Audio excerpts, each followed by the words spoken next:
tell us about the concept of the podcast network and what you're bringing to it.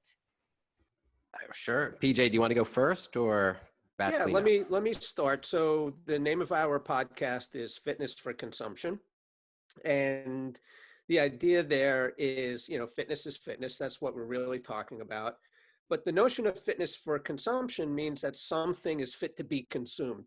So what we want our listeners to know is that what they're hearing from us is not just opinion. It's not just anecdote. It's not conventional wisdom, that we're trying to provide people with a point of view or a perspective that allows them to think a little bit more critically about what they're hearing and to be able to distill some of that information in a way that makes more sense as opposed to just following along because that's what everybody's supposed to do.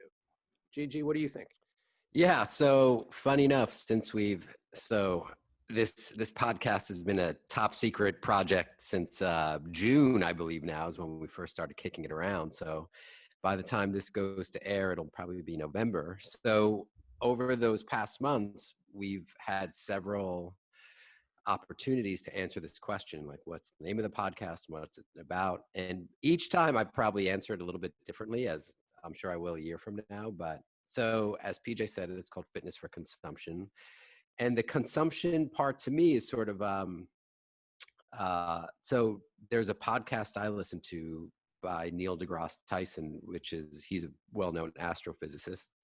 And so his podcast, he describes it as the intersection of pop culture and astrophysics.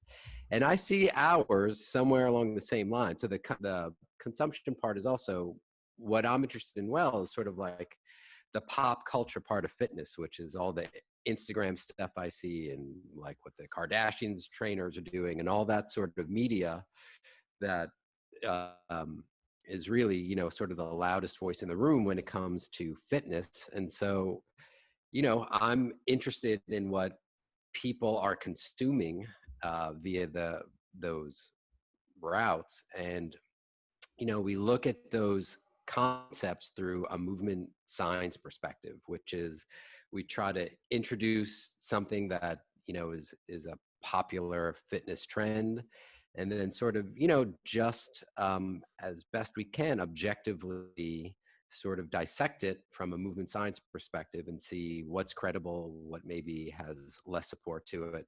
And then, do it in a way that we hope is entertaining.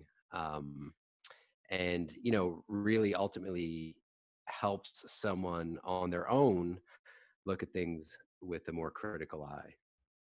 Yeah. Yeah. The critical eye piece, it just keeps coming up and screaming at me that it's just so important and so different at the same time.